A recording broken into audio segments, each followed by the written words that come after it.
Salut, j'espère que cette vidéo te trouve en pleine forme. Alors aujourd'hui nous allons parler encore de la thématique pense. Mais bien avant cela, je voudrais en tout cas parler d'une loi de la nature, c'est-à-dire la loi de la contribution sociale. Cette loi voudrait tout simplement que chaque jour que Dieu fait, chacun puisse partager quelque chose à une personne. Alors, pour vous permettre donc d'accomplir votre part de la journée, je vais vous demander de partager cette vidéo. Alors, revenons à notre thème sur la vente, c'est-à-dire aujourd'hui, la vidéo consistera à répondre à une question donnée, c'est-à-dire, faut-il être agressif pour vendre? Cela veut dire tout simplement, est-ce qu'il faut mettre la pression sur le client pour vendre son produit avec lui? Alors, beaucoup pensent qu'en tant que vendeur, il faut être agressif, c'est-à-dire il faut harceler donc le client, lui mettre la pression à ce que le client achète le produit. Alors, il faut savoir que cette façon donc de faire, cette technique donc de vente entre griffes a une répercussion négative sur donc la personne, mais aussi sur donc la carrière même du vendeur. Alors, les décisions donc de vente se prennent sur donc la base de la confiance. Les décisions donc de la vente se prennent sur la base de la persuasion et les décisions de la vente se prennent sur la base de la persuasion consciente, de la persuasion responsable, c'est-à-dire utiliser un certain nombre de moyens loyaux pour amener donc le client à comprendre le bien fondé donc de l'opération. Donc, une vente réussie n'est pas celle pendant donc le processus où le vendeur manipule ou soit le vendeur harcèle le client pour qu'il achète le produit bon gré, mal gré, c'est-à-dire même si le produit ne va pas lui servir ou pas, mais on parle donc de vente réussie lorsque la vente est basée sur l'écoute active donc du client, la compréhension donc de ses besoins et surtout l'assistance donc du client, c'est-à-dire le conseiller des clients afin que le client puisse comprendre le bien fondé donc de l'opération qu'il est en train donc de vouloir conclure. Alors, mettre la pression sur le client a une répercussion négative sur la réputation même du vendeur. En tant que vendeur, vous êtes en train donc de ternir votre image. Deuxièmement encore, cette technique du harcèlement dans la vente limite la chance pour donc le vendeur de créer un climat donc de confiance. Et une fois que le vendeur, le client se rend compte que le vendeur est en train donc de le harceler, le client se rend compte que le vendeur est en train donc de lui mettre la pression pour qu'il achète donc le produit, alors naturellement celui-ci va développer un sentiment donc de méfiance, celui-ci va développer un sentiment donc de résistance, ce qui peut entraîner donc des conséquences. Par exemple, comme conséquence, une fois que vous manipulez donc le client et que vous mettez la pression sur le client afin que ce dernier achète, et une fois qu'il achète le produit, il y aura forcément donc des retours négatifs, comme par exemple des clients insatisfaits, comme par exemple les demandes de remboursement. C'est-à-dire que une fois que le client donc n'est pas satisfait, une fois que le client se rend compte que le produit que j'ai acheté sous donc la pression du vendeur ne lui a pas permis de résoudre son problème, alors il sera obligé donc de soit confesser son insatisfaction ou soit demander un remboursement. Donc, le fait donc de harceler donc les clients peut être considéré effectivement comme une technique de vente, mais une technique de vente pour donc les personnes qui n'ont pas pour ambition de faire carrière dans la vente. Une technique de vente qui, pour les personnes qui n'ont pas pour ambition de fidéliser un certain nombre de clients.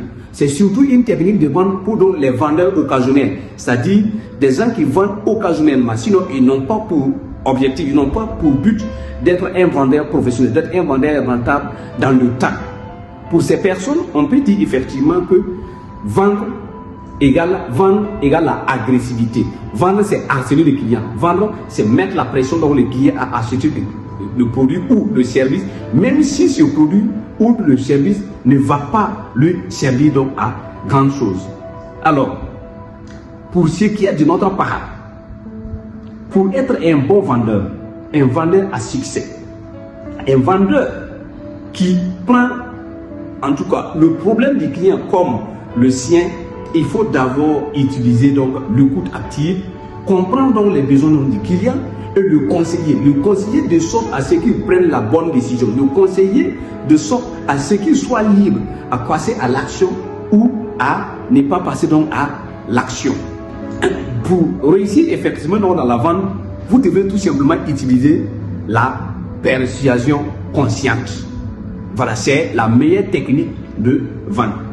Maintenant, la question qu'on pourrait par exemple se poser ici est celle donc de savoir, que ce soit pour le vendeur ou soit pour l'acheteur ou soit le client si vous voulez, de savoir à quel moment je suis harcelé par un vendeur ou à quel moment je suis en train de mettre la pression sur le client.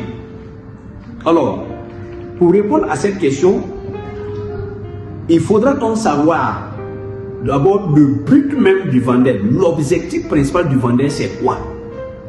En tant que vendeur, ton objectif, c'est quoi exactement? Qu'est-ce qui te vise avec le client? Est-ce que c'est ton argent, ton objectif?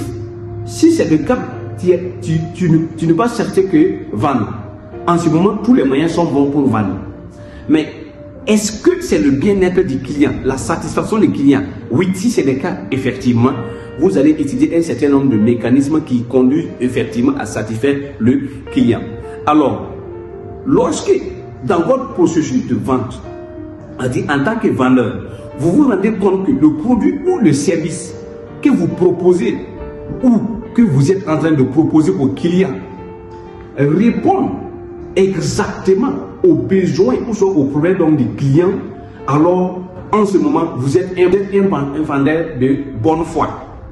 Vous êtes sur la bonne voie et que vous n'êtes pas en train de mettre la pression sur le client, mais vous êtes en train d'assister le client, de conseiller le client de sorte à ce que ce dernier prenne la meilleure décision pour lui-même, son propre bien.